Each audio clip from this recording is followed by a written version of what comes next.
यह विचार अत्यंत रोचक है कि अगर महाभारत में श्री कृष्ण की जगह श्री राम होते तो घटनाएं कैसे घटित होती। क्या परिणाम वही होते जो महाभारत में कृष्ण के साथ थे या फिर कुछ अलग होता। इस प्रश्न का उत्तर देने के लिए हमें महाभारत के विभिन्न प्रमुख प्रसंगों का विचार करना होगा जिसमें श्री राम के दृष्टिकोण और आचरण को लागू किया जा सके।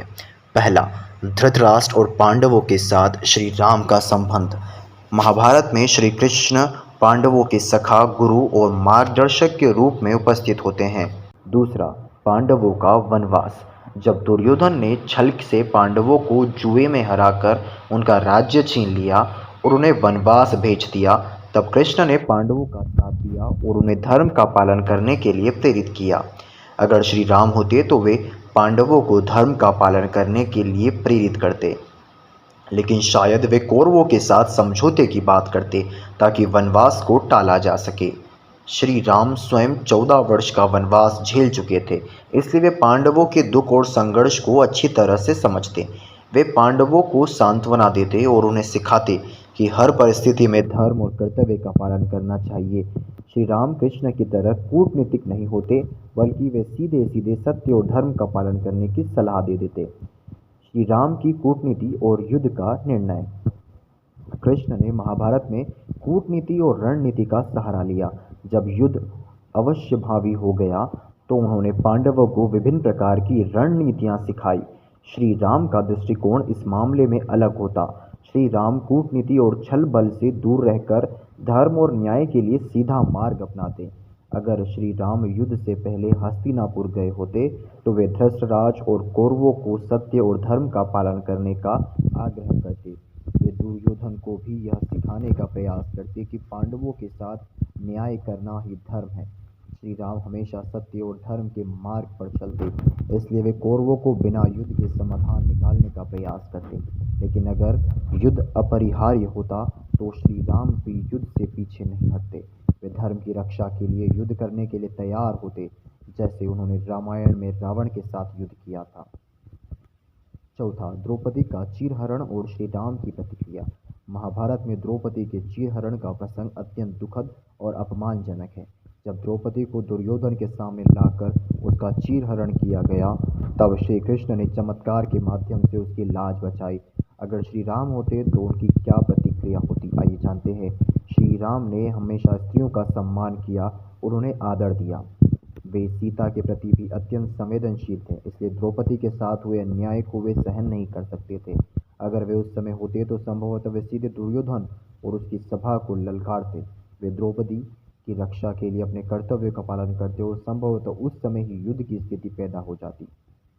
अर्जुन को उपदेश।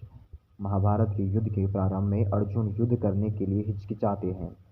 तब श्री कृष्ण उन्हें गीता का उपदेश देते हैं, जिससे वे अर्जुन को यह सिखाते हैं कि कर्तव्य से भागना अधर्म है और हर योद्धा का धर्म युद्ध करना है। अगर श्री राम होते तो उनका उद्देश्य भिन्न होता। श्री राम हमेशा मर्यादा और कर्तव्य के प्रति प्रतिबद्ध है। वे अर्जुन को यह सिखाते कि कर्तव्य का पालन करना ही सबसे बड़ा धर्म है, लेकिन वे कृष्ण की तरह विस्तृत दार्शनिक दृष्टिकोण नहीं अपनाते।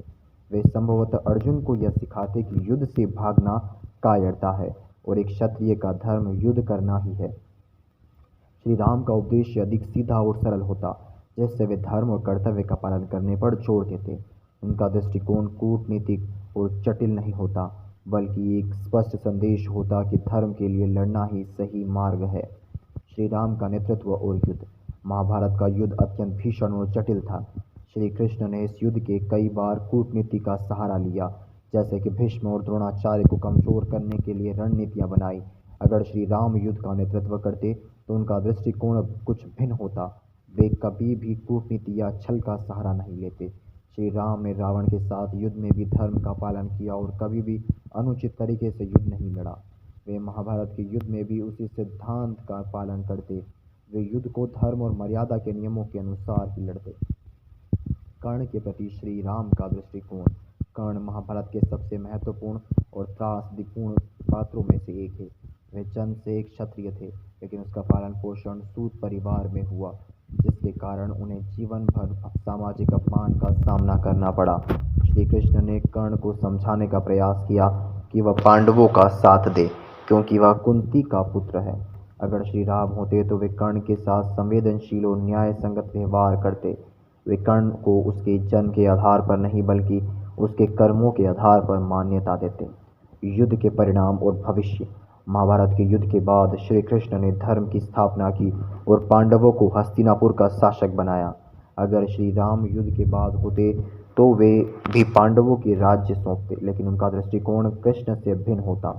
श्री राम कभी भी सत्ता में रुचि नहीं रखते, वे स्वयं अयोध्या का राज्य भी एक जिम्मेदारी के रूप में स्वीकार कर लेते।